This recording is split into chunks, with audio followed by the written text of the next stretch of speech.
Aquí inicia La Fosa Escéptica, un lugar para ejercitar la mente, con Alfonso Villalpando.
Hola amigos de La Fosa Escéptica, bienvenidos al capítulo número 90. Ya llegamos al 90 de esta Fosa Escéptica y pues muchas gracias a ustedes que me escuchan y que gracias a su participación como escuchas de esta fosa, pues aquí seguimos. Hoy, ¿de qué vamos a hablar? Bueno, el asunto es que esta pandemia nos ha dejado y nos sigue dejando una estela de muerte tremenda. Los índices de mortalidad no bajan. Algunos países se han enfrentado con la necesidad de regresar al encierro, al claustro, porque nada más no baja. Y mientras no haya una vacuna, pues esto seguirá. Entonces, ¿qué es la muerte? ¿Qué es la muerte para la ciencia? ¿Qué es la muerte para las religiones? En esta primera parte de La Fosa Escéptica hablaremos de eso. Y en la segunda parte hablaremos de cómo algunas religiones le están echando la culpa de este coronavirus a la comunidad homosexual. De eso hablaremos en esta segunda parte de La Fosa Escéptica número 90. Saludo a todos mis amigos que nos escuchan, que me escuchan en tantos países. Bueno, los que tienen mayor audiencia, que son México, Colombia, Argentina. Amigos argentinos, ¿cómo están? España y algunos otros países que después diré. Gracias por sus comentarios en iVoox y en Spreaker. Los leeremos también. Así es de que, pues no, hagamos esto más lento y entrémosle de lleno a esto de la muerte. Comenzamos.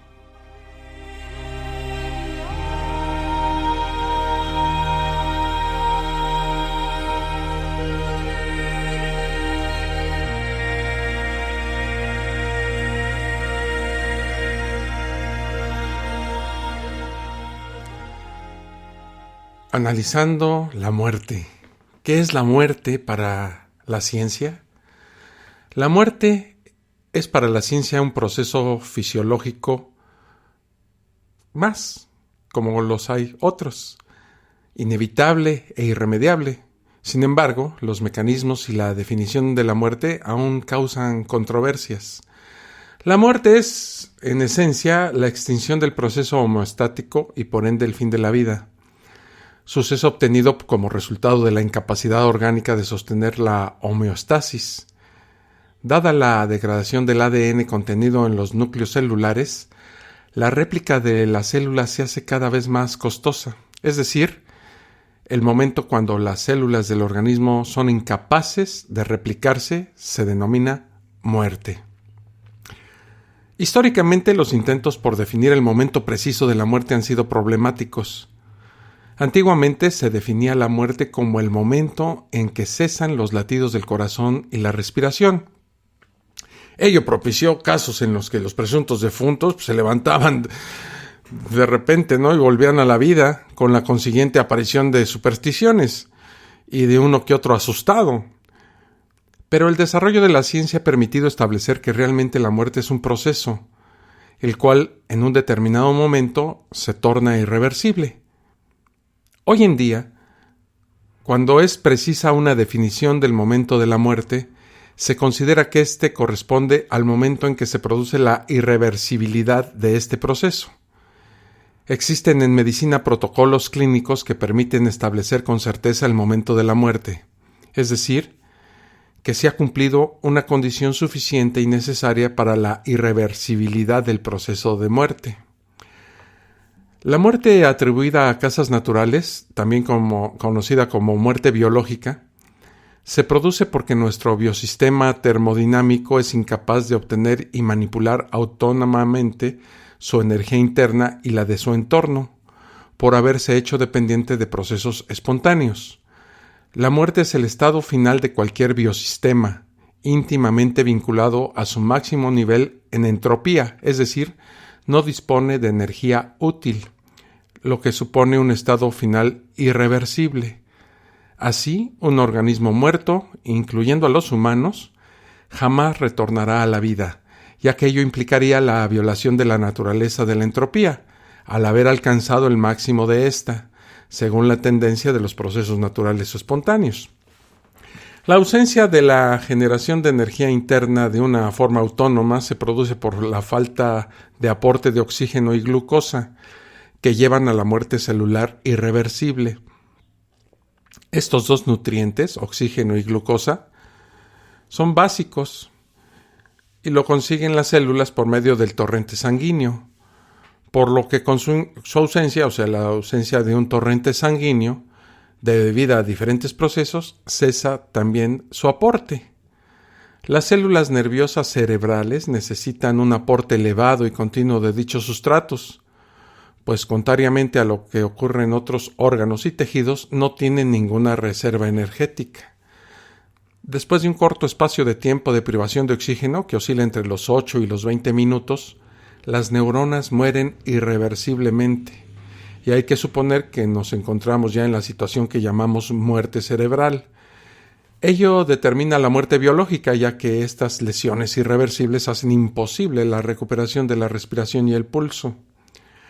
La necrosis, o muerte patológica de las células, se produce cuando éstas no son capaces de adaptarse a una alteración excesiva. Por otro lado, la necrosis es la muerte patológica de un conjunto de células o de cualquier tejido del organismo provocada por un agente nocivo que ha provocado una lesión tan grave que no se puede reparar o curar, como por ejemplo el aporte insuficiente de sangre al tejido o isquemia, un traumatismo, la exposición a la radiación ionizante, por la acción de sustancias químicas o tóxicos, por una infección o por el desarrollo de una enfermedad autoinmune o de otro tipo. Una vez que se ha producido y desarrollado la necrosis, es irreversible.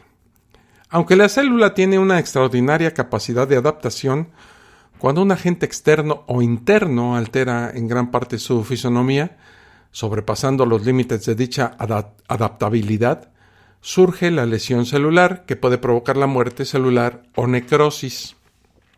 La isquemia provoca la carestía de oxígeno, con lo que las células no pueden desarrollar sus procesos biológicos naturales, como la generación de nuevas células, al no poder transformar la glucosa en energía. A su vez, el proceso de combustión de los desechos tampoco puede completarse y las células y fluidos se intoxican al no poder eliminarse de los desperdicios. En esas condiciones, al sistema inmune le es más difícil repeler las agresiones y se va agotando poco a poco.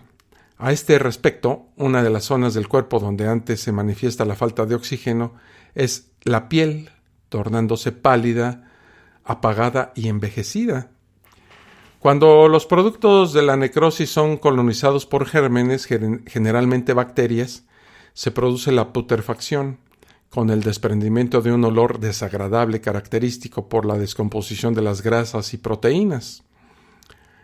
Desde el punto de vista ético y médico, es importante identificar el momento exacto de la muerte Y, por ejemplo, es importante en casos de trasplante de órganos, ya que los órganos deben ser retirados del cuerpo lo más pronto posible tras la muerte.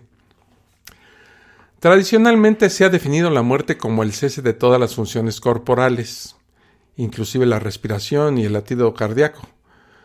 Pero dado que ha sido posible revivir a algunas personas después de un periodo de tiempo sin respiración, actividad cardíaca o cualquier otro signo visible de vida, así como mantener la actividad respiratoria y el flujo sanguíneo artificialmente, las ciencias neurológicas han incluido los términos de muerte cerebral o muerte encefálica cuando es posible mantener una actividad cardíaca y ventilador artificial en cuidados intensivos en una persona cuyo corazón ha dejado de latir y no es capaz de respirar por sí mismo, por lo cual esto demuestra que no es estar muerto. En el pasado, algunos consideraban que era suficiente con el cese de la actividad eléctrica en la corteza cerebral, lo que implica el fin de la conciencia, para determinar la muerte encefálica, es decir, el cese definitivo de la conciencia equivaldría a estar muerto. Pero hoy se considera, en casi todo el mundo, difunta a una persona, aun si permanece con actividad cardíaca y ventiladora gracias al soporte artificial en una unidad de cuidados intensivos, tras el cese irreversible de la actividad vital de todo el cerebro, incluido el tallo cerebral, que es la estructura más baja del encéfalo encargada de la gran mayoría de las funciones vitales. Comprobada mediante protocolos clínicos neurológicos bien definidos y soportada por pruebas especializadas.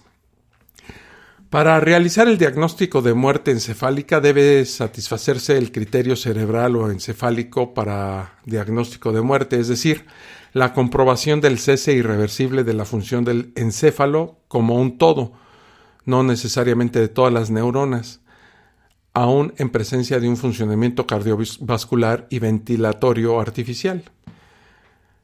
Veamos unos ejemplos de las leyes gubernamentales para los trasplantes de órganos y la definición de muerte. Por ejemplo, en España, sobre la extracción y trasplante de órganos, se establece que los órganos para cuyo trasplante se precisa la viabilidad de los mismos solo pueden extraerse del cuerpo de la persona fallecida previa comprobación de la muerte cerebral, basada en la constatación y concurrencia durante 30 minutos al menos y la persistencia 6 horas después del comienzo del coma de los siguientes signos: ausencia de respuesta cerebral con pérdida absoluta de la conciencia, ausencia de respiración espontánea, ausencia de reflejos cefálicos con hipotonía muscular, y en ocasiones solo llega a una posición intermedia y no una medriasis toal.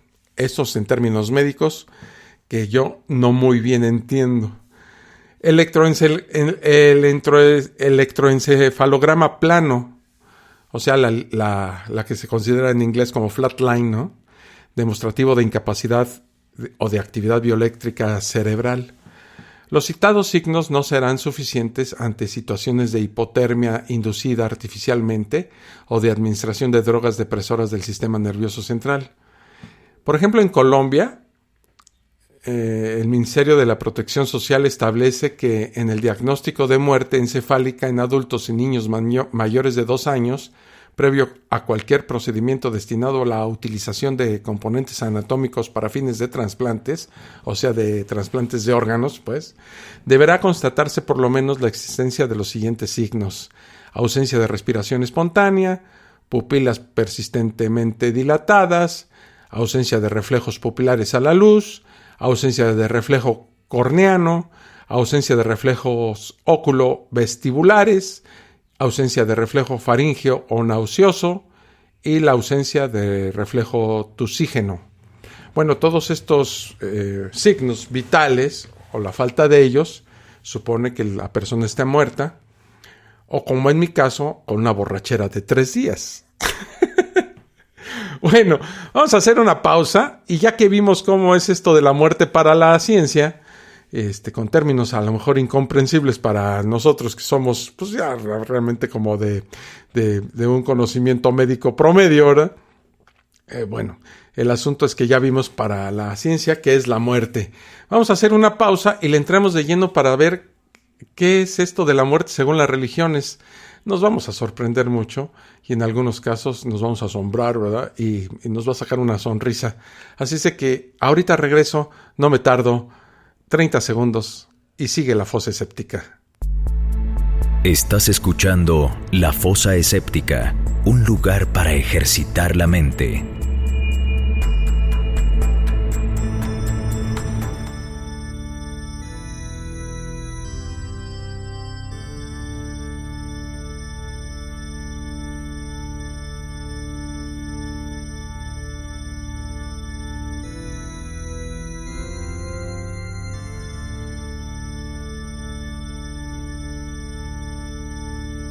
Severance, the birds of leaving call to us. Yet here we stand, endowed with a fear of flight.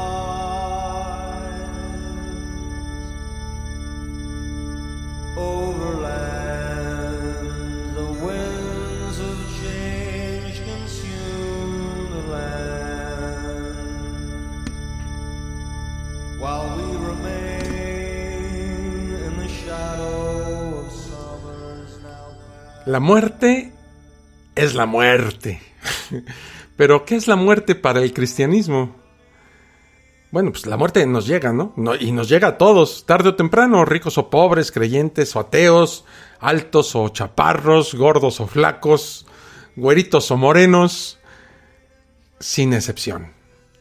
Aunque la muerte es una, las diferentes religiones y filosofías nos han hecho especular sobre lo que es y sobre lo que ocurrirá después. Pero lo único verdaderamente cierto es que nadie sabe qué hay después de la muerte. Entiendo que algunos, creyentes cristianos, pues tienen una imagen y formación bastante clara sobre lo que es la muerte, y para ellos, pues la muerte no es un secreto, ellos saben exactamente lo que va a pasar después. Pero la pregunta aquí es, ¿cómo están tan seguros de que así será? ¿Cuáles son las razones de peso y evidencia que soportan o que suponen para conocer exactamente lo que va a pasar después de la muerte? Bueno, todas las religiones del mundo tienen o han tenido una visión diferente de la muerte. Veamos un pequeño resumen de las más importantes y de las que tienen mayor número de fieles. Y veamos para ellas, para estas religiones, qué significa el hecho humano de morir.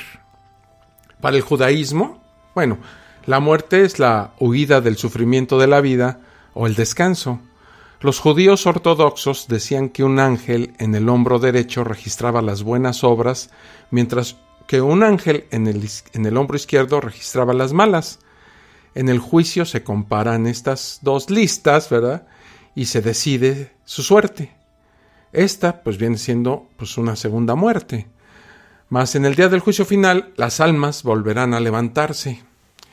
Después de la muerte existen 7 días estrictos de luto, en los cuales el espíritu va y viene de su tumba. Esto ha de ser cansadísimo para el pobre espíritu, ¿no? ¿Y por qué 7 días estrictos de luto? ¿Y por qué suponen los judíos ortodoxos que el alma anda rebotando entre su tumba y el mundo, ¿no? Para el islamismo, la muerte es un estado de completa inconsciencia, un sueño. El puente Sirat se extiende sobre el infierno y conduce al paraíso. El juicio se efectúa durante su paso y, dependiendo de los actos buenos o malos, será el destino del alma. Después de este breve juicio, el alma queda esperando el juicio final. Está bueno. Y el infierno y el cielo son descritos muy vívidamente en el islamismo. Son la maximización de los bienes y males terrenales. En el budismo, la muerte es una transición que le llaman estado bardo, y no es un proceso terminal, es el comienzo de otro capítulo de la vida.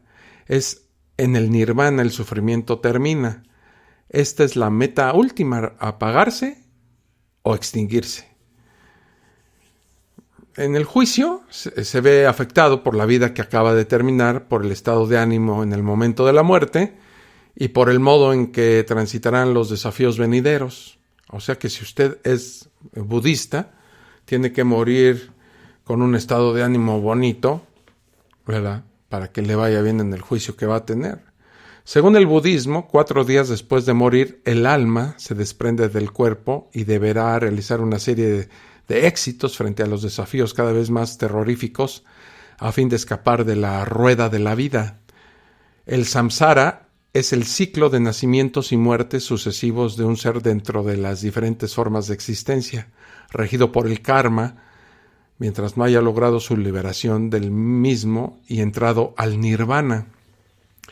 Todas las religiones coinciden en el hecho del alma, ¿no? Dan por hecho que nosotros tenemos un alma o espíritu, cosa que la ciencia pues no ha logrado comprobar. Pero ¿qué pasa en el hinduismo? La muerte es el final feliz de un penoso camino. El objetivo es no retornar, escapar de la rueda de la vida. En el juicio, ¿qué es el juicio para el hinduismo? Pues el karma, la ley que según el mérito o demérito de las acciones individuales determina la reencarnación del alma en un cuerpo de categoría superior o inferior. Me acordé del chiste de la señora que llega con su yerno y le dice: oiga, yerno, ¿qué usted cree en la reencarnación? Y dice: no, señora, yo no. Ah, pues yo sí. ¿Qué tal que reencarno en víbora? Dice: no, señora, no se vale repetir. ¿Qué es el más allá para el hinduismo? Bueno, el cielo y el infierno son lugares intermedios de espera antes de que el alma pase a su siguiente reencarnación. Existen en el hinduismo 21 infiernos que forman parte de un ciclo sin fin de transmigración de almas. El cristianismo suele seguir en reglas generales el siguiente patrón o esquema. La muerte, el fin de la vida física y corporal. Hay un periodo de espera, tiempo que transcurre desde la muerte hasta el juicio final o la llegada de Jesús. Aquí es cuando la misma gente, el mismo cristiano, se contradice porque ellos dicen que inmediatamente después de morir tu alma va al cielo. Es muy común oír que la gente dice: no, pues se murió mi hermano, pero pues ya es un alma que me cuidará desde el cielo, ¿verdad? Pues no, amigos cristianos, se supone que según la tradición de la Biblia, ¿verdad?, el alma reposa hasta el juicio final. El alma no se convierte en ángel, porque los ángeles son una raza diferente creada por el Dios cristiano, y uno no tiene acceso a convertirse en eso. El alma es alma y regresará a Jesús, que es Dios, a juzgar a vivos y muertos, y allí sí entonces se decidirá la eternidad para cada uno de los cristianos. O te vas al cielo o te vas al infierno. El juicio es el momento de rendir cuentas al ser superior, poner en una balanza actos buenos y malos, pecados y fe, y ¡zas!, la sentencia, ¿no? La recompensa o el castigo, ya sabemos, el cielo o el infierno. Sin embargo, los diferentes sectores del cristianismo suelen tener discrepancias en cuanto a la muerte y sus consecuencias. Para los católicos, bueno, ellos creen en el purgatorio y en el limbo, aunque no todos los católicos apoyan estas ideas. De hecho, el limbo, como ya lo vimos en otra fosa escéptica, es un invento de un concilio, ¿verdad? Los cristianos evangélicos creen en el llamado rapto, el cual consiste en la ascensión a los cielos de los vivos en Cristo sin que lleguen a ver la muerte. En otras palabras, estos raptados no mueren nunca. Se los llevan en cuerpo y alma al cielo. Extrañísimo. Para los testigos de Jehová, bueno, es curioso, ¿no? Muchos de los integrantes de esta división cristiana no creen en el infierno. Si durante el juicio nos ganamos el paraíso, nuestro castigo será la muerte, el silencio eterno, que para muchos a lo mejor es lo más conveniente, ¿no? Como ya vimos en otra fosa escéptica, eso de irse al cielo ha de ser aburridísimo. Todas estas heterogéneas concepciones de la muerte se deben a las diferentes interpretaciones bíblicas que se han hecho. Como siempre, los seres humanos que escribieron la Biblia no fueron lo suficientemente claros, y entonces hay un montón de concepciones, interpretaciones sobre este libro que hacen por eso que haya tantas sectas y tantas divisiones dentro de los mismos cristianos. La palabra muerte se encuentra en más de 300 veces en la Biblia. ¿Qué dice la Biblia sobre la muerte? Veamos algunos de esta cuestión de la muerte en la Biblia. La Biblia habla de la muerte como un sueño. Se refiere a resurrecciones, el alma y el espíritu en la muerte y la inmortalidad. Un sueño, bueno, en el libro de Juan, Jesús compara la muerte con un sueño. Dicho esto, les digo después, nuestro amigo Lázaro duerme, mas voy para despertarle. Dijeron entonces sus discípulos, Señor, si duerme sanará. Pero Jesús decía esto de la muerte de Lázaro, y ellos pensaron que hablaba del reposar del sueño. Entonces Jesús les dijo claramente, Lázaro ha muerto. Bueno, la Biblia compara la muerte con un sueño más de 50 veces. Se nos dice en la Biblia que aquellos que duermen en Jesús resucitarán en su segunda venida. Por lo cual os decimos esto en palabra del Señor, que vosotros que vivimos, que habremos quedado hasta la venida del Señor, no procederemos a los que durmieron. Porque el Señor mismo, con voz de mando, con voz de arcángel y con trompeta de Dios, descenderá del cielo, y los muertos en Cristo resucitarán primero. ¿Qué habla de la resurrección? ¿Es la Biblia? Hay dos resurrecciones, una para vida y otra para condenación, que es la muerte eterna, ¿no? En el libro de Juan se dice, no os maravilléis de esto, porque vendrá la hora cuando todos los que están en los sepulcros oirán su voz, y los que hicieron lo bueno saldrán a resurrección de vida, mas los que hicieron lo malo a resurrección de condenación. O sea, uno se va a dormir hasta quién sabe cuándo, y cuando llegue Jesús, ojalá llegue pronto y temprano para no estar dormido tanto tiempo, ¿verdad? Entonces va a decir, bueno, tú vas a tener una resurrección de vida, o sea, vente conmigo, y ustedes una resurrección de condenación, pero todos van a tener su resurrección. En el Génesis registra la creación del hombre en el principio, entonces dice el Génesis, entonces Jehová Dios formó al hombre del polvo de la tierra y sopló en su nariz aliento de vida, y fue el hombre un ser viviente. Dios no puso un alma dentro de un hombre, es como una ecuación. Polvo más aliento de vida igual a ser viviente. Si tú estuvieras por hacer una caja de madera, podrías decir tablas más clavos igual a caja de madera. Tomas un par de tablas de madera y clavos, los ensamblas y obtienes una caja. Si tomas los elementos por separado, quitando los clavos de las tablas y colocas los clavos en un montón y las tablas en una pila, ¿qué sucede con la caja? Simplemente deja de ser una caja hasta que la vuelvas a armar y clavar. Así es como funciona la muerte. Quitas el aliento, esa chispa de vida que proviene de Dios, y el cuerpo vuelve al polvo, o a veces a las cenizas, ¿verdad? En caso de cremación. ¿Qué sucede con el alma? Simplemente deja de ser hasta que Dios venga en la resurrección y coloque los elementos todos juntos nuevamente. En este momento el polvo y el aliento de vida son reunidos y entonces tienes una vida, una persona viviente o un alma viviente nuevamente. O sea, para hablarlo en términos comunes, cuando te mueres, tu cuerpo se desintegra, ¿verdad? Polvo al polvo, cenizas a las cenizas, y el alma también se desintegra. Cuando llega Jesús nuevamente, entonces agarra las almas. Híjole, esto va a ser tardadísimo, pues somos muchos, ¿no? Agarra cada alma, la vuelve a sus cenizas, se vuelve a ser el ser humano, y entonces sí ya te condena. Qué trabajo burocrático tan desastroso, ¿no? Ya me imagino el cielo o el juicio mexicano, ¿no? No, pues padre, pues espérame, que Dios está... No, pues no ha llegado. No, saque una ficha y venga dentro de 3 eternidades para ver si Dios ya vino. Imagínense eso, ¿no? El intervalo entre la muerte y la resurrección está descrito en la Biblia como un sueño. No hay conciencia de lo que está pasando o del tiempo que pasa. Morir es como ir a dormir y tu próximo pensamiento consciente, que parecerá como el próximo momento, es cuando Dios te resucita y te da tu vida de vuelta.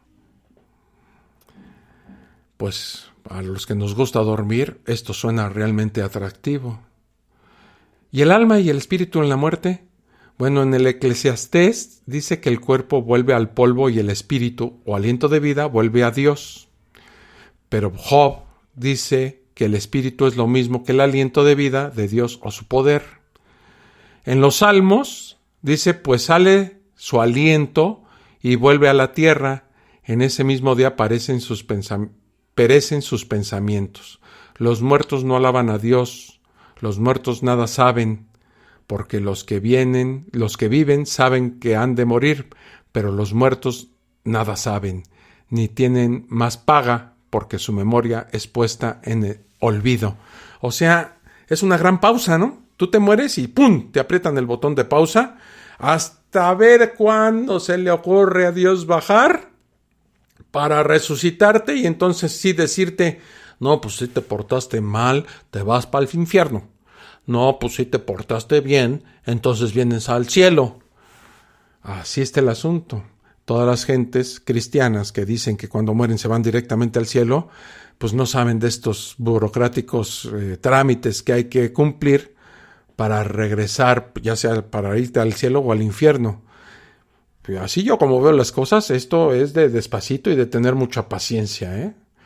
La inmortalidad para los cristianos, bueno, los seres humanos no tienen inmortalidad, solo Dios. Recibiremos inmortalidad cuando Jesús vuelva. Cuando Jesús vuelva, su recompensa de vida eterna vendrá con él. O sea, tú no eres inmortal, ni tu alma es inmortal. Vas a ser inmortal cuando regrese Dios. La Biblia dice que el cielo es un lugar real. Y, por ejemplo, en Juan dice, no se turbe vuestro corazón, ¿creéis en Dios? Creed también en mí. En la casa de mi Padre muchas moradas hay. Si así no fuera, yo lo hubiera dicho. Voy, pues, a preparar lugar para vosotros. Y si me fuere y os preparare lugar, vendré otra vez y os tomaré a mí mismo, para que donde yo estoy, vosotros también estéis. O sea, es como el bellboy. Sí, ¿cuántos son? 14. Viene también el niño gordito. Ok.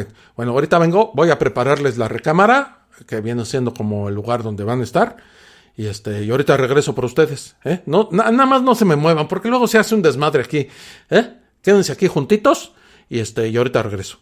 Eso es lo que diría Jesús, ¿verdad?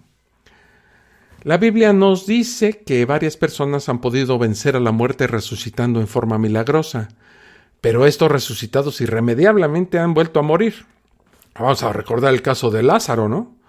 Pero hay dos casos curiosos. Uno, el del mismo Jesús, que resucitó de la muerte, pero no volvió a morir, ya que subió en cuerpo físico al cielo. Y el otro caso es el del profeta Elías, que ni siquiera murió, sino que ascendió en vida a los cielos en un carro de fuego ante los ojos del profeta Eliseo. En ese sentido, Elías se vio más chingón que Jesús, porque ese cuate no tuvo que ser flagelado con látigos, no le pusieron una corona de espinas en la frente, no, lo clavaron en una cruz, que ha de ser, la verdad, bien molesto. No, Elías ascendió en vida a los cielos. Y Eliseo se quedó así. ¿Qué está pasando? Elías, ¿a dónde vas? Espérame tantito, voy al cielo, ahorita regreso. El momento de la muerte es muy importante para los cristianos, ya que es este preciso instante cuando abandonas la vida, donde se decide tu futuro eterno. Me explico. Si al morir el individuo fallece bajo el pecado, sencillamente será castigado bien sea con el infierno o con su equivalente. Pero si al momento de la muerte la persona muere bajo la gracia de Dios, como ellos le dicen, o como se suele decir, si murió aceptando a Cristo como su Salvador, de seguro se le espera su recompensa celestial en forma de paraíso. En todo caso, tanto castigo como recompensa, infierno o paraíso, la permanencia en ellos es eterna. O sea, si tú vas al cielo y te aburres, no le puedes decir a Dios, oye Dios, ¿sabes qué? Esto del cielo como que está muy de hueva, ¿no? Todo el día aquí adorándote y haciéndote fiestecitas porque tienes el ego bien trepado, bien inflado. Yo la verdad me quisiera dar una vuelta al infierno para ver si me conviene más. No, pues no puedes. Te tienes que quedar en el cielo eternamente, igual en el infierno. Que le digas al diablo, ¿no? A Satanás, oye, ¿sabes qué? Esto de estar quemándome, me están saliendo unas llagas bien feas. Mírame el cutis, cómo lo tengo ya todo reseco de tanto calor. mejor déjame dar una vuelta al cielo. No, es imposible, ¿eh? Pero amigos creyentes cristianos, lamento decirles que no hay evidencias razonables de que algún ser humano hubiese regresado de la muerte. La única evidencia de la cual suelen echar mano ustedes, los cristianos, pues es la Biblia. Y como ya saben, este libro no es nada confiable ni mucho menos proporciona evidencias de peso, solo para el que lo crea así. Claro, nadie, absolutamente nadie puede decir con mediana certeza que hay luego de la muerte. Lo que se diga son meras especulaciones, y es precisamente por la poca certeza que se tiene del más allá donde Dios cobra una presencia mayor. Detrás de todo lo que no sea fácilmente comprobable y con pocas evidencias, ahí está Dios. Dios se está volviendo una especie se está arrinconando en la ignorancia del ser humano.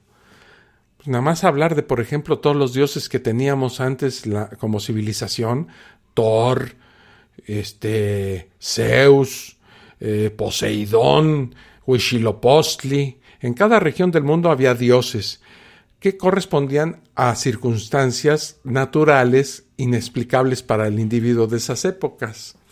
Cuando descubrimos, por ejemplo, que Thor, el dios del rayo, pues este mismo rayo era un fenómeno natural y se vio cómo se producían, qué fuerzas naturales intervenían para la creación de un trueno y esta fabulosa corriente eléctrica que se desencadena en cada uno de ellos, pues entonces Thor fue desaparecido, ¿ah? Se volvió anacrónico. Y como no sabemos qué hay después de morir, es mucho más fácil decir que hay un Dios que admitir que no sabemos. Es más fácil creer que luego de morir hay una justicia divina a aceptar que es una incógnita lo que pueda ocurrir. Es muy difícil aceptar la muerte de un ser querido, sí. Creo que todos nosotros, creyentes o no, hemos sufrido en algún momento la pérdida de alguien cercano. Nos llena de impotencia no hacer nada para remediarlo y es la verdad. No podemos hacer nada. Por eso, el único que les queda a muchos ante esta impotencia, o lo único que nos queda ante esta impotencia, es creer que hay una justicia o un consuelo luego de morir. Y la verdad es comprensible, sobre todo cuando muere una persona joven, que de no morir hubiera tenido infinitas posibilidades en su vida, en su futuro. Es difícil aceptar que una vida así quedó truncada para siempre. Por eso tenemos la esperanza de que esta efímera vida sea solo un paso para una vida mejor, donde la paz y la felicidad sean eternas. Eso es comprensible y hasta justificable, pero no significa necesariamente que sea cierto. No porque mucha gente lo crea, es verdad, ¿verdad? Este es un asunto que a todos nos concierne, porque aunque parezca mentira, esos segundos que representan dejar esta vida muchas veces afecta a la totalidad de la misma. Hay gente que trabaja toda la vida para estar preparada para la muerte. Y como ya hablamos en esta fosa escéptica, la muerte es un proceso natural y después de sopesar la evidencia que existe sobre el tema a nivel científico, yo podría casi asegurar que la muerte es el fin. Esto nos coloca en una situación hasta privilegiada para los ateos, porque como sabemos que no existe nada después de la misma vida, y como sabemos que este es el único shot que tenemos, el único tren en el que vamos, y cuando se acaba el viaje, pues disfrutamos cada día este maravilloso viaje que es la vida. Y no andamos pensando que esto nada más es un paso donde tenemos que sufrir, según los cristianos y otras religiones, para estar después felices. Poco valor que se le da a la vida para las religiones, porque es solo un paso para después tener una vida, una eternidad muchísimo mejor, es lo que hace que los cristianos y los religiosos le den tan poco peso específico al hecho de vivir. Y para nosotros, que no creemos que haya una vida posterior, nos hace valorar cada instante y vivirlo intensamente. ¿Ustedes qué opinan? ¿Ustedes qué piensan acerca de esto de la muerte? Déjenme sus comentarios en iVoox y en Spreaker. Vamos a hacer una pausa y cuando... Antes, veamos las conclusiones acerca de qué es para el cristianismo o cuáles son las conclusiones del cristianismo ante la muerte. Bueno, lo positivo y lo negativo, ¿no? Lo positivo es la esperanza y consuelo. Sin duda, esta es una de las grandes ventajas del pensar que hay algo más allá que nos brinda una esperanza y un consuelo por los que nos abandonaron y pues por nuestra cercana e irremediable muerte. Lo admito, es quizás lo mejor que tiene el cristianismo, ese consuelo que brinda ante la muerte. Conozco muchos casos de personas que ante la muerte de un ser querido han recurrido al concepto de Dios y se han recobrado del dolor de manera efectiva. Y eso hay que reconocerlo, es muy bueno, ¿no? Aunque también podría decir que una terapia ante el duelo mal comprendido o mal procesado, también existen terapias que son muchísimo más efectivas que una creencia religiosa. ¿Cuál sería lo negativo del cristianismo ante la muerte? Pues es verdaderamente lamentable la famosa frase que utilizan y apoyan todos los cristianos. Esta vida es solo una preparación para una vida futura. El restar la importancia a esta vida con la esperanza de tener una vida mejor en el futuro es verdaderamente patético e ingenuo. Como ya dijimos, no hay ninguna evidencia confiable de que exista algo después de morir. Lo demás es especulación pura. Esto me recuerda a las famosas frases de Jesús donde nos alienta a no tener tesoros en la tierra y a guardar tesoros celestiales, donde nos sugiere no cosechar ni preocuparnos por lo que tenemos de comer, ya que Dios proveerá. Sé que ningún creyente sensato haría mediano caso a lo que dice Jesús, aunque lamentablemente existen abundantes cristianos poco sensatos que se toman estas palabras al pie de la letra y desperdician la única vida que tenemos para esperar otra, llena de especulaciones. Recuerden, de lo único que estamos 100% seguros es que esta vida es la única vida que conocemos. El resto es una ilusión. Vamos a hacer una pausa y vamos a ver ahora el otro lado de la moneda. Estos desgraciados líderes espirituales de algunas partes del mundo que dicen que los homosexuales y Dios son los causantes del coronavirus.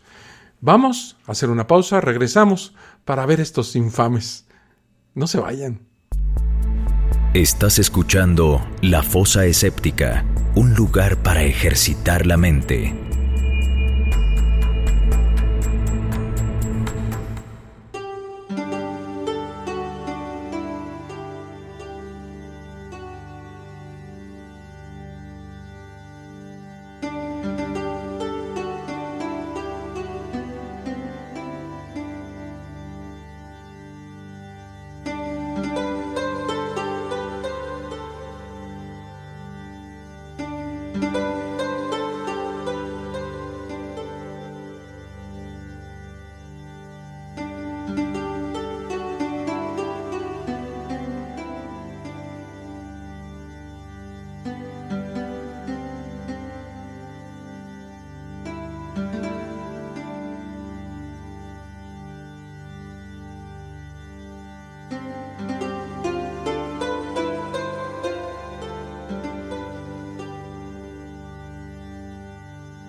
Pues sí, amigos de la Fosa Escéptica, ahora dicen que la culpa del coronavirus es de Dios y de los homosexuales. Los líderes religiosos de distintos países y religiones aseguran que fue nada menos que su Dios quien creó la pandemia para vengarse de los humanos por el matrimonio gay. Al final de todo, la culpa es de Dios. Miles de muertos, hospitales que no se dan abasto, una crisis económica mundial, los países peleándose por cargamentos de mascarillas, nosotros encerrados en casa sin poder salir ni para dar un paseo, y todo es por culpa de Dios, de este pinche Dios que castiga porque considera una abominación el hecho de que te lleves a alguien de tu mismo sexo a la cama. Está preocupadísimo Dios por la sexualidad del ser humano, de sus creaciones. Y entonces uno se pregunta, si Dios es creador de todo, pues también es creador de los homosexuales, a los que crea para después abominarlos y decirles que son pecadores. No entiendo ese pensamiento circular, ¿no? Como si no le hubiese bastado a este señor autodenominado como Dios, el diluvio del que nos salvó Noé con su arquita, la destrucción de Sodoma y Gomorra, las 10 plagas de Egipto y el casi asesinato del pobre hijo de Abraham, que se salvó pero por un pelito, ¿verdad? El tipo ahora nos manda un maldito virus. Más que un dios, pues parece un serial killer, ¿no? Un asesino en serie. No lo digo yo, no me volteen a ver así, por favor. Ni siquiera creo en esos seres sobrenaturales. Lo dicen sus voceros, los de las principales religiones monoteístas, esas que creen que Dios hay uno solo, con D mayúscula. Sus embajadores en la tierra, por así decirlo, con sus vestidos old fashion y sus barbas largas, sus extraños sombreros y todas esas citas bíblicas en latín, árabe y hebreo, justo ellos, que deberían dejarlo bien parado, pues le están echando la culpa. Bueno, ni el presidente de México maneja la diplomacia tan mal como el encargado de esta secretaría en el reino de los cielos. Dicen estos señores, todos machitos como Dios, ¿no? Que el coronavirus no es más que una rabieta de Dios, una venganza divina contra los gays. El problema del barbudo siempre es contra los homosexuales, juran estos representantes. Como los loquitos con cabeza rapada y cruz esvástica en el brazo que andan con bates de béisbol cazando gente con tendencias sexuales diferentes a las suyas. Pero pues Dios nos ensucia las manos, ¿eh? Desde allá arriba, porque no es bobo ni pendejo y también se queda en casa, envió a este nuevo virus como a un sicario para que nos mate en su nombre. Y de tanto odio que tiene contra la comunidad homosexual, por los gays que se enamoran de otro Adán en vez de buscarse una Eva, no solo los mata a ellos, sino a todos nosotros, así en montón. Para algunos religiosos, toda la responsabilidad por la aparición del coronavirus es de las parejas del mismo sexo. Dice Perry Stone, un pastor norteamericano, que es un ajuste de cuentas porque aprobamos leyes que Dios llaman abominables. Una de estas leyes, dijo este señor Perry Stone, fue la del matrimonio gay, aunque no supo explicar por qué la ira divina se desató primero contra los pobres chinos. De acuerdo con Perry, a quien el creador le montó en Cleveland, Tennessee, una linda iglesia que parece hotel de 5 estrellas y organiza cultos en cruceros por una módica suma de dinero terrenal, al dejar que los homosexuales se casaran por lo civil, todos nosotros, creaciones divinas, echamos a Dios, le dijimos que no es más bienvenido y ahora tenemos que sufrir su venganza. Uno de sus compatriotas, el pastor Ralph Rollinger, está de acuerdo. El coronavirus, explicó en un largo estudio teológico, no es más que una manifestación de la ira de Dios sobre las naciones que están recogiendo lo que sembraron, la religión del ambientalismo y la tendencia al lesbianismo y la homosexualidad, promovidas por infiltrados de Satanás que están en altas posiciones del gobierno, el sistema educativo, los medios de comunicación y la industria del entretenimiento. Habría que agregar a mi peluquero, ¿no? Es por culpa de ellos, malditos, que Dios se venga de nosotros, dice Ralph, que tiene gente importante que lo escucha. El hombre dirige un grupo de estudios bíblicos en la Casa Blanca, del que participan varios miembros del staff del ahora expresidente Donald Trump. Sí, de este presidente que ahora ya hace maletas para abandonar por fin la Casa Blanca. Sus ideas sobre este grupo de infiltrados satánicos, así descritas, se parecen demasiado a aquella vieja teoría sobre los sabios de Sión. Sin embargo, desde la ciudad de Bnei Brak, cerca de Tel Aviv, donde enseña en una yeshiva, el rabino ultraortodoxo Meir Masus hizo causa común con él, o sea, hizo equipito, ¿no? El coronavirus, repitió este señor Meir Masus, es una venganza de Dios. El Creador está enojado porque inclusive en la Tierra Prometida se permiten las marchas del orgullo gay, esa abominación contra natura. el rabino, que también es el líder espiritual del partido ultranacionalista de extrema derecha Yashad, dijo que Dios castigaría a todo el mundo por eso, menos a los países árabes, que no tienen esa inclinación malvada a la homosexualidad. Porque, como decía el expresidente iraní Mahmoud Ahmadinejad, que no es árabe sino persa, pero también es musulmán, en Irán no tenemos homosexuales. A ver, sí tienen, pero los cuelgan de una soga y aún así Dios no los ha exceptuado de la pandemia, como todo el mundo sabe. Si no perdonó a los chinos, ¿por qué lo haría con ellos?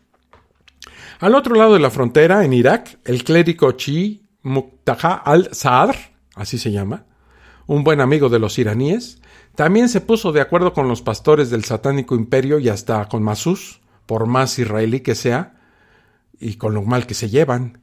El coronavirus, dijo Muqtada en su cuenta de Twitter, con más de 1 millón de seguidores, dijo así: puede tratarse de un acto de penitencia por la culpa de la humanidad por haber legalizado el matrimonio gay en varios países. Pero todo se solucionaría si esas leyes atroces fueran derogadas de inmediato y sin dudar. Bueno, pues ni vacuna haría falta, ¿verdad? Apenas acabar con los matrimonios de maricones y todo estaría resuelto en un santiamén. Es la verdadera causa, coincidió desde los viejos territorios soviéticos el barbudo Filaret, líder espiritual del patriarcado de Kiev de la Iglesia Ortodoxa Ucraniana. Toda la responsabilidad por la aparición del coronavirus es de las parejas del mismo sexo, dijo, por las que Dios está castigando al mundo, como ya había hecho en el pasado cuando trataron mal a sus ángeles en Sodoma y Gomorra. Así la mentalidad en pleno siglo XXI de estos infames líderes espirituales que piensan que pueden marear a la gente, y de hecho lo hacen, ¿verdad? Porque lamentablemente hay mucha gente que lo sigue y le están echando la culpa del coronavirus a algo tan natural como es el homosexualismo y las tendencias sexuales de cada persona, ¿verdad? Bueno, esto no es la última vez ni será la última. La humanidad ya sufrió diversas tragedias por la bronca que nos tiene el Creador. El huracán Katrina, los tsunamis, los terremotos, el ébola, el SIDA, sin mencionar otras de menor alcance. No hay epidemia o desastre natural que no sea consecuencia de esta obsesión que el Señor tiene por acabar con los homosexuales. Ese odio profundo del que tanto hablan sus portavoces terrenales. Basta colocar el nombre de alguna catástrofe o enfermedad con muchos miles de muertos y las palabras gay u homosexual en Google, y usted, amigo de la fosa escéptica, se encontrará con declaraciones de líderes religiosos que hablan en nombre de Dios y lo hacen quedar como un asesino en serie. Es curioso, pero parece que no se dan cuenta. Al echarle la culpa a Dios por todo esto y presentarlo como un fabricante de virus mortales que nos envía para vengarse por lo que hacemos en la cama, ellos creen que están hablando mal de los homosexuales, pero en realidad están dejando muy mal parado a su Dios, al que dicen amar tanto. Lo pintan como un tipo obsesivo, caprichoso, vengativo, lleno de ira, violento, perverso, sádico, que disfruta masacrando poblaciones enteras con huracanes y terremotos o viendo a miles de seres humanos morir en los hospitales por algún nuevo virus o bacteria, creando en una especie de laboratorio celestial de armas biológicas. ¿Quién le rezaría a un Dios así? Ni vacuna haría falta, apenas acabar con los matrimonios de maricones, de homosexuales, etc., y todo estaría resuelto en un santiamén. Si yo trabajara en el equipo de comunicación social de Dios, SADCB, los echaría a todos con justa causa y encima los demandaría por los daños y perjuicios causados a la empresa Dios. Dios debe estar muy ocupado escribiendo la 3ª temporada de la Biblia, por eso no lo hace. Puede que ni siquiera se haya enterado de todo esto. Pues habría que avisarle, ¿no? Nadie merece tener a gente así hablando impunemente en su nombre. ¿Cómo es posible que haya gente así? Y bueno, como ya lo dije anteriormente, si Dios es el creador de todo, pues también es creador del bichito que nosotros llamamos coronavirus. También es creador de la naturaleza humana y de las tendencias sexuales de cada quien. Como ya lo dije hace unos momentos, primero Dios permite y crea a los homosexuales para después abominarlos y marcarlos, impedirles y denostarlos, insultarlos y tratar de eliminarlos. El razonamiento no existe en estos dogmas religiosos. Yo, la verdad, nunca adoraría a un Dios que tuviera estas características si existiera. Bueno, amigos de la Fosa Escéptica, la verdad es que estoy muy entretenido con todos ustedes, pero el tiempo es ya de terminar con esta Fosa Escéptica. Nada más déjenme leerles algunos mensajes que me han llegado aquí al iVoox. Quiero decirles que en México estamos en primer lugar y en todos los países estamos muy bien colocados, así es de que muchas gracias a todos ustedes por sus escuchas, ¿verdad? Porque cada vez que ustedes me escuchan, pues entonces las estadísticas lo reflejan de esa manera. Dice Augusto Villegas, gracias por otro excelente podcast. Te lo agradezco a ti, mano. Me gustaría que en algún momento recopilara usted las cosas irracionales y a mi parecer muy simpáticas que hacen los seguidores de estas sectas. Por ejemplo, acá en Colombia los borregos siempre se persignan cuando cruzan al frente de una iglesia. Pueden ir en bus, carro o moto o caminando, pero no fallan. Se sienten como si no hubieran saludado o algo así y como que pierden el favor o siempre terminan la oración sobre algo que pasará en el futuro con el clásico si Dios quiere o amén hermano. ¿De dónde sacan todas estas cosas? Saludos. Mira, mi estimado Augusto, qué bueno que lo mencionas. Pero pues sí, claro, por supuesto que hablaremos de esos rituales extraños y esas manías que tienen los cristianos y sobre todo la religión católica. No solamente la religión católica, pero pues como es la que más conocemos, hablaremos de eso. Y no solamente en Colombia, amigo Augusto. Aquí en México y en otros países de Latinoamérica se usan ese tipo de rituales extraños como persignarse cada vez que pasan enfrente de una imagen. En el lugar donde yo trabajo, que es Televisa, hay una imagen de la Virgen de Guadalupe y todos los que creen en esa Virgen, cada vez que pasan por ahí se persignan y hacen una oración. Y es realmente curioso. A mí se me hace muy curioso. Dice un anónimo, creo que es anónimo, déjame ver el contenido completo. Dice, ¿cómo sabe usted lo que el anfitrión del programa sabe o no sabe? Puede a usted no gustarle lo que diga, pero eso no le da a usted idea del contexto cultural del ponente. Le recomiendo que visite otro tipo de podcast para que no haga corajes. Pues te lo agradezco. Creo que es mi estimada Mara Bustos la que nos escribe con esto. Y bueno, sale en mi defensa contra algún otro comentario que le pareció inadecuado. Te lo agradezco mucho, mi estimado amigo, o Mara, si es el caso, ¿verdad? Y bueno, sí, la verdad es que en este podcast hablamos de temas ateos y privilegiamos el razonamiento y la ciencia. Si alguno de los creyentes ha llegado a este podcast por error y lo escucha y le parece que yo hablo puras estupideces, pues miren, así como llegó, hay cientos de miles, como llegó aquí a la Fosa Escéptica, pues hay cientos de miles de podcasts que pueden ser de su agrado. Y bueno, hay también, mi estimado amigo, gente que se dedica a meterse en estos lugares, a hacer el coraje y aparte insultar a mi persona. Pero la verdad es que la verdad no me importa. Me importan los comentarios de gente racional y que se establezca una discusión o un debate o un intercambio de ideas que sea beneficioso y del cual aprendamos todos. Por lo demás, los insultos, pues no me preocupan en lo más mínimo, ¿verdad?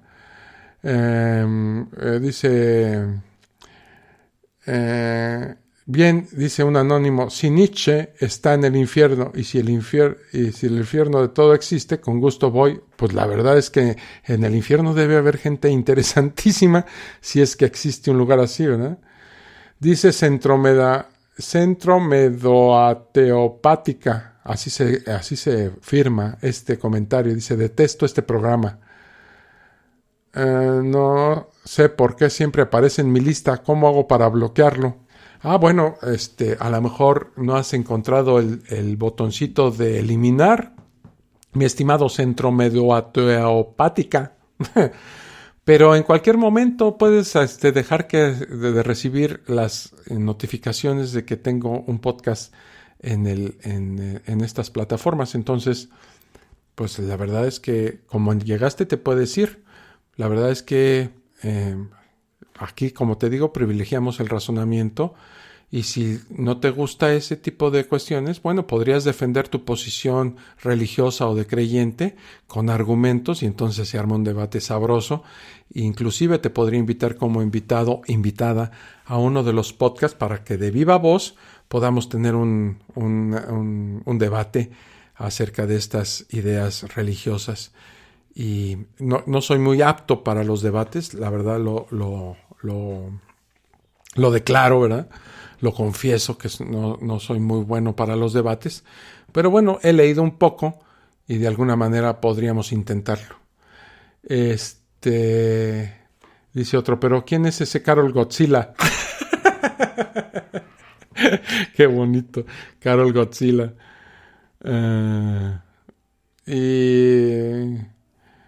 Pero yo le echo la culpa a mis muebles. Es que soy Luis Alberto y tengo muchos inmuebles en Cancún. Todos para mí, un saludote. Bueno, te lo agradezco mucho, mi estimado anónimo. Edgar Monroy dice: hola, don Alfonso, como siempre, excelente programa. Pero la música es buena, pero hace perder el ritmo del tema. Como lo está haciendo, es mucho mejor. Pues te lo agradezco mucho. Ricardo Raxiris dice: lógica irrefutable, muy buen programa. Te lo agradezco mucho, mi estimado Ricardo, que ya se volvió como asiduo a los comentarios en iVoox y en Spreaker. Se los agradezco muchísimo y déjenme en los comentarios. Otra cosa que sirve mucho es que se suscriban a La Fosa Escéptica. Y eso ayuda muchísimo porque les explico que La Fosa Escéptica tiene un lugar de monetización. Entonces, cada vez que usted se suscribe a La Fosa Escéptica y se oyen los mensajes comerciales en la misma, pues entonces me pagan a mí un porcentaje, la verdad muy mínimo, pero se va juntando y entonces ahora puedo decir con seguridad que La Fosa Escéptica ya es autosuficiente en el asunto de la suscripción que se paga en el mismo Spreaker para que hagan la distribución en todas las plataformas. Entonces, una suscripción, un me gusta, un like, ¿verdad? Sirve mucho. Se los agradezco muchísimo. Y bueno, pues nos vemos en la próxima. Tengo que avisar que voy a tratar de dejar algunos audios preparados, porque del día 10 de diciembre al día 7 de enero me tomaré unas vacaciones. Como dice algún comentarista de noticias por aquí, no sé si sean ¿cómo dice? No sé si sean necesarias, no sé si sean merecidas, pero sí necesarias. Eso dice. No sé si sean merecidas, pero sí necesarias. Y voy a tratar de dejar algunos audios que ya saben, se programan y solo suben al Spreaker, y así le haré. Si no, pueden oír los anteriores, pero trataré de dejar algunos en estos días que faltan para el día 10 de diciembre, que parto a la ciudad de Cúcuta, en Colombia, porque voy a pasar Navidad con mi familia política y con mi mujer que se encuentra allá. Así es de que a mis amigos colombianos, pues por ahí los visitaré y disfrutaré de la comida tan rica de Colombia. Yo soy tragón, lo tengo que confesar. Me encanta el sancocho, el ajiaco, las hallacas, los pasteles de garbanzo.